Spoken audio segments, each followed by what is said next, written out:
Welcome guys. In this video, our focus will be on two questions. The first one from the topic of geometrical transformation. Then the second one, we are going to look at the part of differential calculus. Now let's read through question A. The diagram below shows two figures P and Q on the XY plane. Now for us to understand or to answer the question, it's important we identify the object in the image. Now we can't tell between the two since we are not told, but the question will guide us. So now let's go to the question. So the question is about describe fully the single transformation that maps triangle P onto triangle Q. So P is what is changed into Q. Therefore P is an object.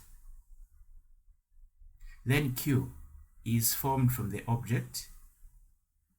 So that's our image. So that is the first important part that you need to identify if you are not told which one is the image and the object. Then after that, for us to describe fully, first we need to look at the type of transformation in which maps the triangle, the figure P onto the figure Q. Now out of the 6 transformations, which one corresponds to this? So the first translation you need to have in mind is translation. The second one, reflection, rotation. Then we have enlargement, stretch, and shear. Now, the first 3, the one that I've mentioned, which is rotation, reflection, and translation, have some factors in common. So the first one is that the size of an object is equal to the size of an image. Then the second one, the shape of an object is equal to the shape of an image. So these 2 points must be obeyed by the first 3 transformations. And as we can see, the shape of P is same as the shape of Q, and the size is the same. So we are looking at one of the 3 transformations that I've mentioned. Now, how can we identify these 2? So if you look at this one, we are looking at reflection. So if this is reflection, now how can you identify the type of transformation to be reflection? So for example, if you look into the mirror, you are going to see someone who looks exactly like you, but that person will be looking at you. So you are going to be facing each other. So that's the point. So if you look at this point, if I call this point as A of the object, then this one must be A of image. So you can see that these 2 are facing each other. Then if this is my B and also this is my B, even these 2, then we'll say this is point C, then we have point C image. So as we can see, the face of an object is facing the face of an image. Hence we have reflection. So this is what can assist you to identify the type of transformation which is reflection. Now after we are done, what are we supposed to know if we are dealing with reflection and math? So for you to describe reflection, we need a mirror line. So that's what we are going to find. So now how can we find the mirror line? So I'm going to connect the line A of an object, the point A of an object to the A of an image. So this is the line. Now the mirror line will be a line in between the 2 points in such that the distance of an object must be equal to the distance of an object, of an image rather. So I'll count it. We have 1, 2, 3, 4. So there are 4 boxes. So 4 divided by 2, meaning the line must pass through this point.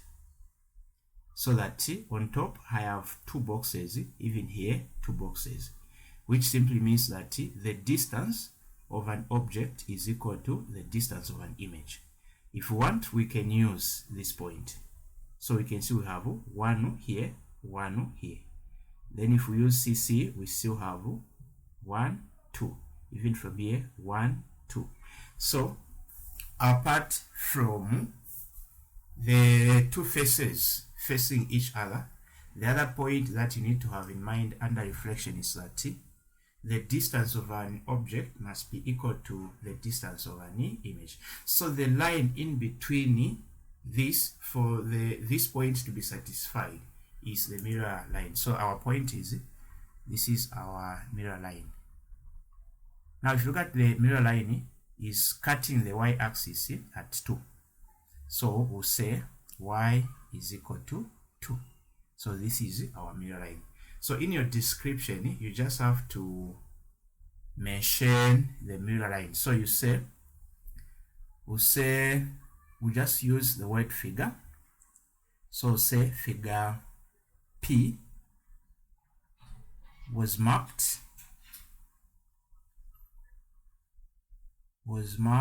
onto figure Q by reflection in the mirror line.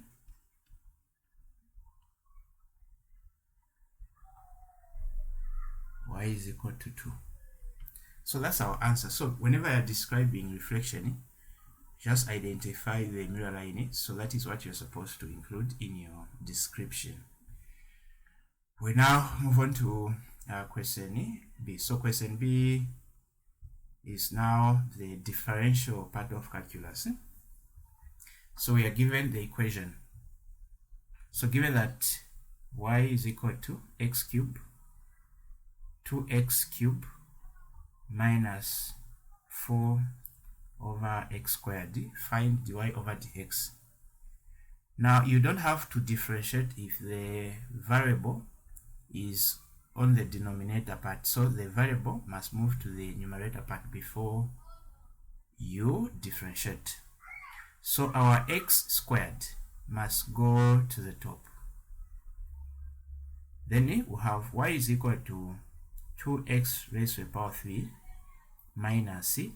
So this becomes now 4x. Now the power will change from positive to negative. So that's what happens. So whenever you move a variable from the denominator to the top, the sign of the power changes from a positive to negative, or from negative to positive. So it depends.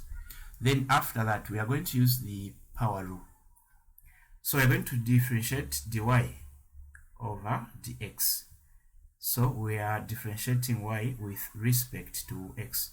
So now, how do you differentiate this one? This is the constant number 2. It's just given from the question. So you don't have to do anything with this. So the point is, you drop the power. So you drop the power to the front of x. So this becomes 3x. Then after that is done, you subtract a 1. So that's a rule. So you drop the power, then you take away 1. Right, so that's a pattern. Minus 4. We'll do the same. Negative 4. This is just the constant number. So we are going to drop negative 2. So whenever the power is negative, even the negative must also come down with the number. So we are going to have negative 2x, then negative 2 subtract 1. So that's what you are supposed to do. Then we have dy divided by dx is equal to, we can now expand 2 times 3 will give us 6 times x. 3 minus 1 is 2.